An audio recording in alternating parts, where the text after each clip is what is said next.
The Toronto Blue Jays won the most important game of their season last night, and I know it was only the Colorado Rockies. I know they have a lot of sub 500 teams to play in these next few games, but it was more so the implications that this win may have had. Now, they're only a game and a half out of that final wild card spot because everyone else that they were chasing happened to lose.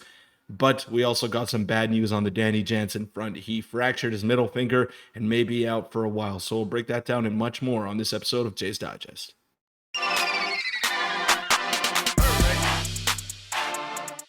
What's up, Jays fans? I'm your host, Peter Vryonis, alongside host Nick Gosse. And it's safe to say that yesterday's game was the most important of the season. It was probably the game of the year that the Blue Jays had to go out and win. I know it was the Colorado Rockies. I know that they had to go in there and take care of business. And it was a little bit scary for a few innings there, Nick, but they ended up pulling it out. Shouldn't have had to use Romano there, but I think that's a conversation for another day. We're nitpicking at this point. Anytime the Jays score 15 runs in a game this season, I think we'll take it and we'll shut our mouths and be happy about it. So let's be positive about that win. But they're now a game and a half out of a final wild card spot, Nick. The Mariners lost, the Rangers lost, and the Astros lost yesterday.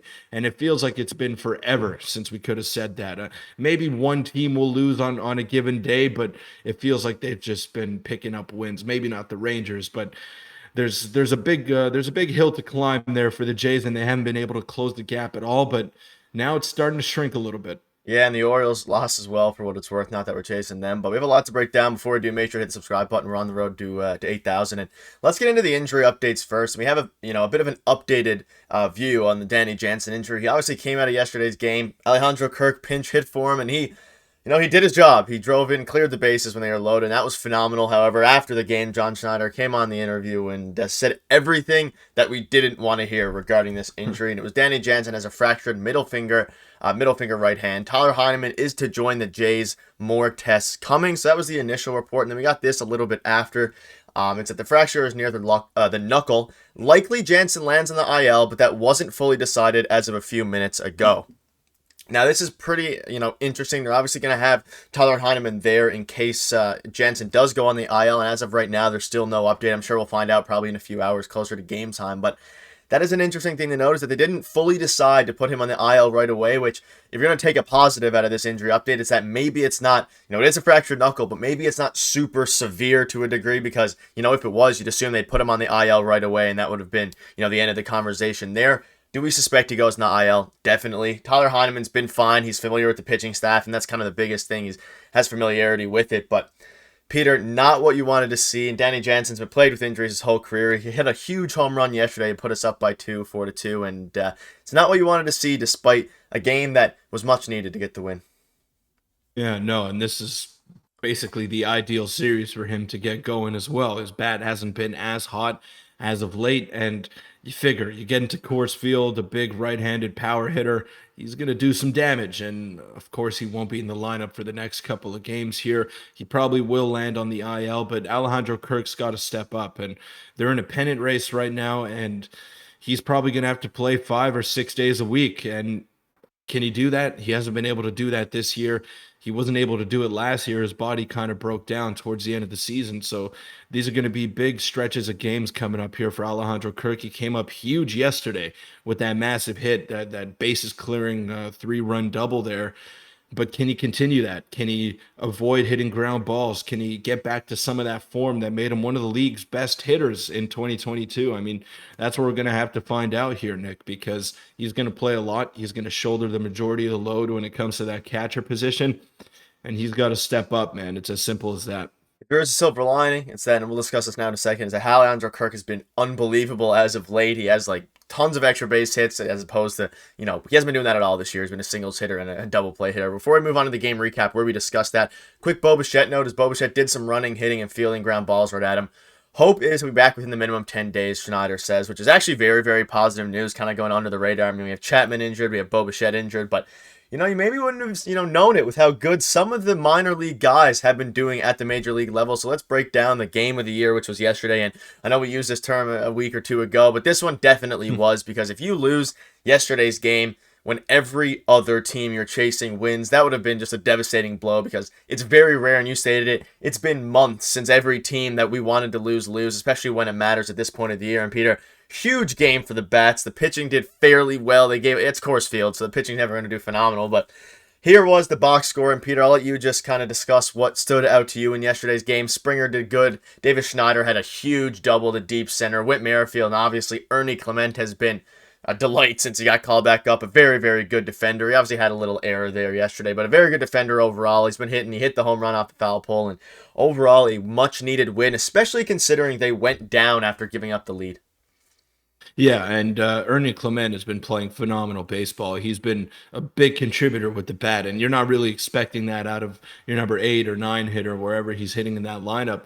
But he can't get sent down when Bo Bichette is ready to come back, because he really has been a spark plug in this team. Him and David Schneider have been kind of the unsung heroes over the past couple of games, and Schneider tied up the game yesterday Yep. with that huge double.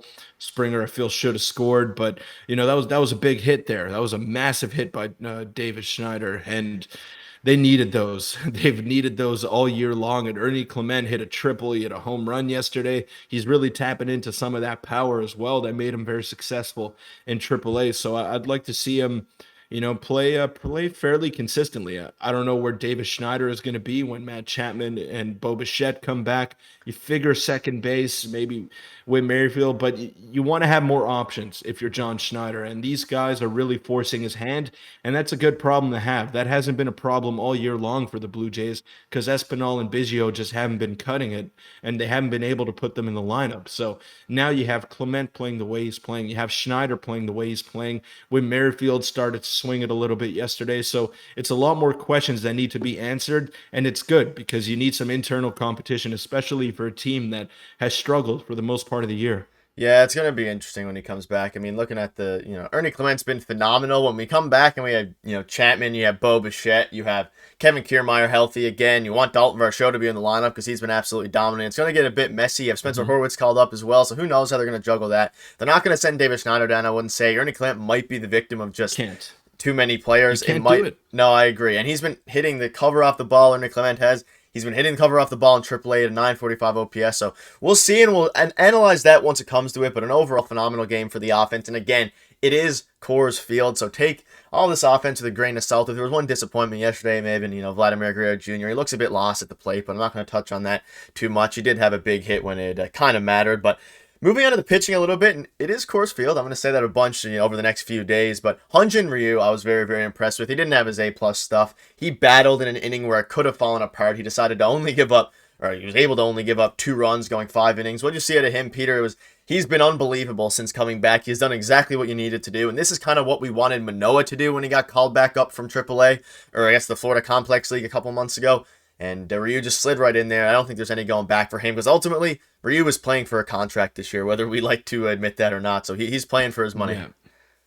Yeah, he's not. And Buck Martinez said it on the broadcast a couple games ago.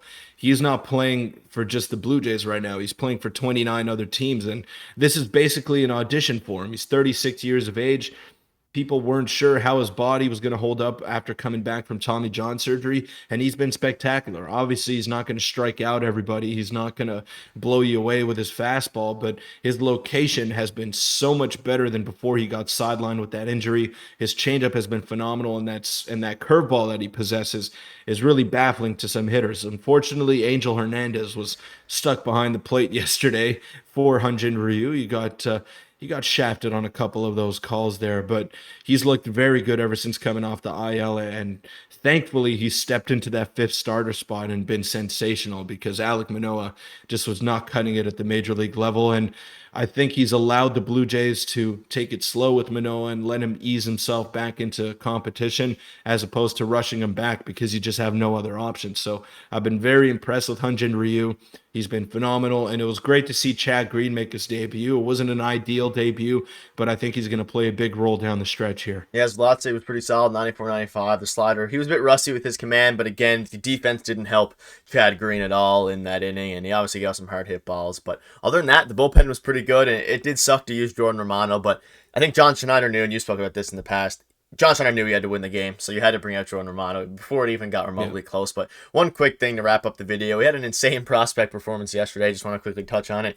Chad Dallas did phenomenal. He had 7 innings, 3 hits, no runs, and 11 Ks.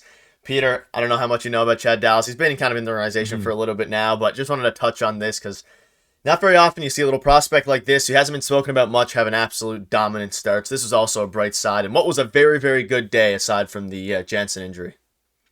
Yeah, he was really broken out in 2023, and he's been one of the better pitching prospects in the system for the Toronto Blue Jays. He's a bit of an older prospect, but you look at his line over there, Nick, and you have 88 pitches, 67 strikes. Doesn't No matter what walks. level you're playing, that'll play. That'll play at any level that you're competing in. So I think that's something that can translate over to the next level. I'm not sure what the implications are for next year. Does he have to be on the 40 man or not to avoid the Rule 5 draft? But he's been interesting to follow this year. He's been very good in Double A New Hampshire, and I've been happy with the progress that I've seen out of him and a lot of the hitting prospects in Triple A as well. Yeah, just wanted to give a quick shout out to him because that's a very, very good performance. Ricky Tiedemann esque, one might say, but 7 innings was, you don't see that very often, especially in the minor leagues where, Ricky needed 4 innings to yeah, get those 4 innings 11 to get more. Ks. Yeah, So. exactly. But that'll wrap up the video. A very, very good, productive day yesterday. Hopefully, Danny Jansen, maybe a 10-day IL stint would be fine, and then he comes back. And again, I was thinking about this earlier. An underrated trade by Ross Atkins to reacquire Tyler Heineman earlier in the season because I don't know where we'd Yeah. be without him because he has familiarity with the staff and he's going to play a big role even if it is limited going forward. But that'll wrap up the video. Thank you guys for watching. See you tomorrow.